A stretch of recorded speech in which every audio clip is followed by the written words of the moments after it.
Hello everyone, welcome to my tutorial on API using Postman. In this video, I will cover everything you need to know for sending basic requests with the Postman API client. Let's dive deep into it. To begin, let's create a new request.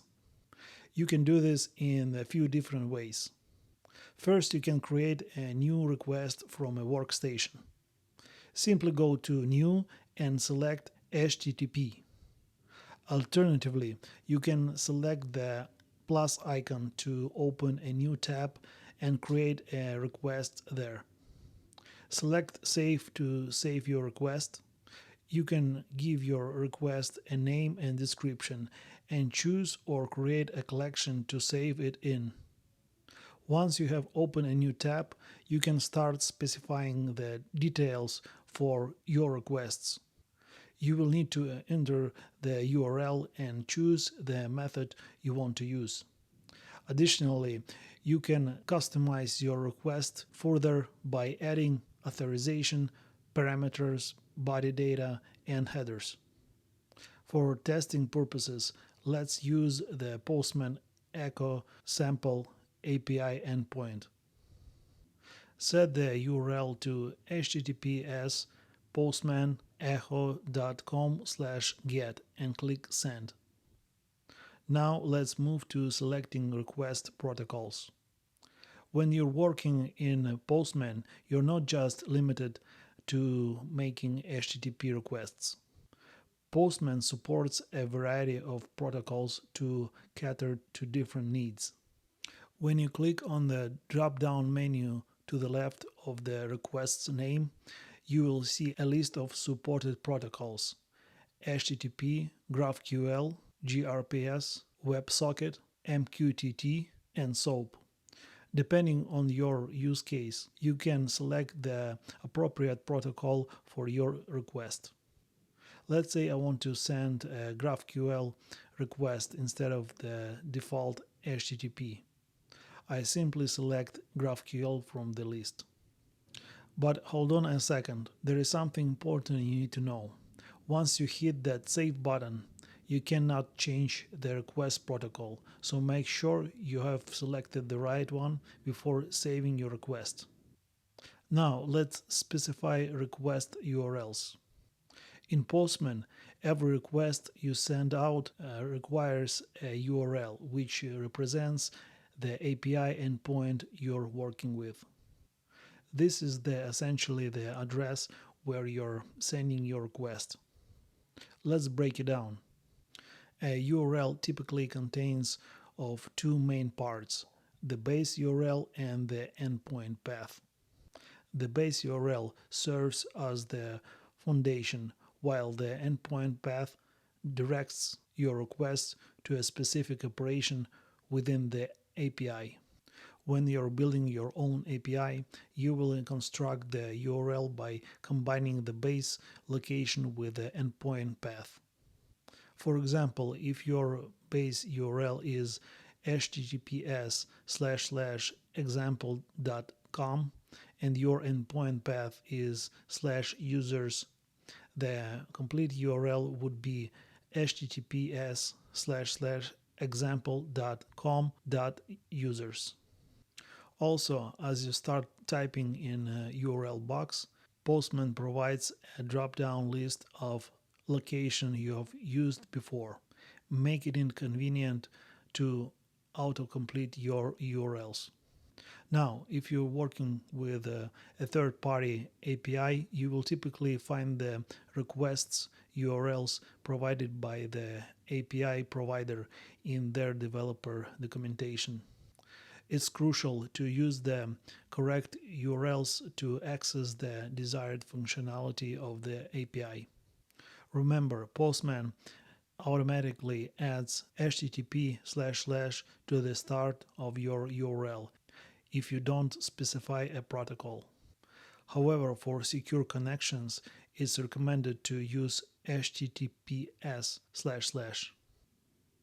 Alright, next let's select request methods. By default, when you create a new request in Postman, it's set to get method. Now, what does it mean? Well, GET methods are primarily used to retrieve data from API. For instance, if you are building a to-go list application, you might use a GET request to fetch the list of tasks.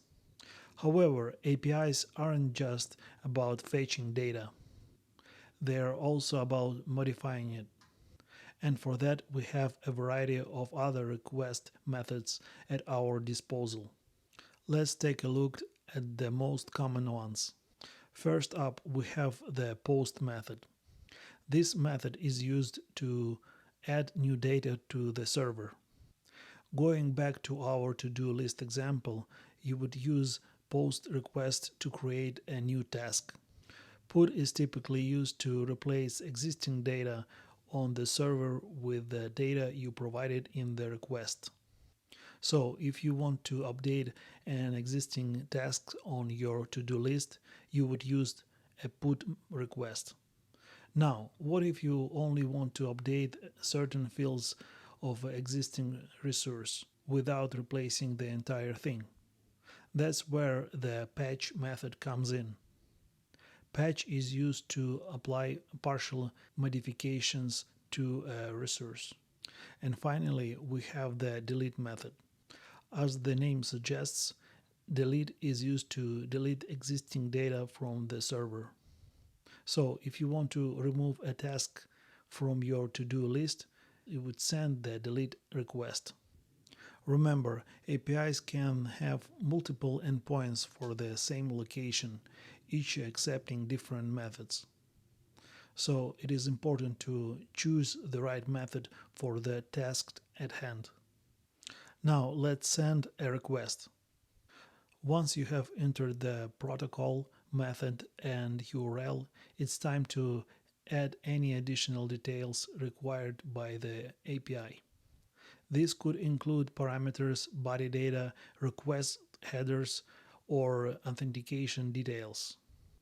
It's crucial to provide all necessary information for APIs to process your request correctly.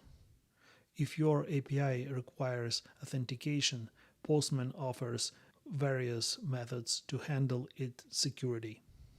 Whether it's basic authentication, OAuth, or API keys, you will set it up here.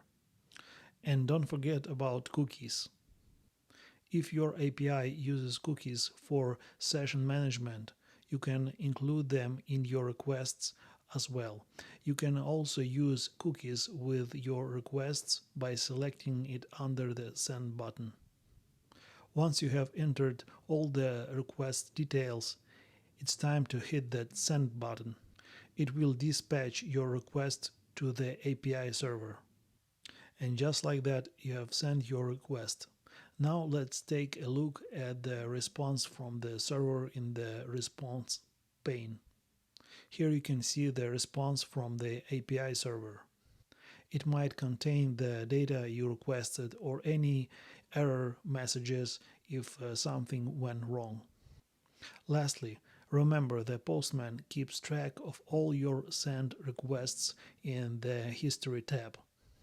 You can revisit them anytime or even save them to collections for easy access. And there you have it. Sending API requests using Postman is as simple as that. That's all for today's tutorial. I hope you found it helpful. If you did, don't forget to give the video a thumbs up and subscribe to our channel for more tutorials like this. Until next time, happy coding!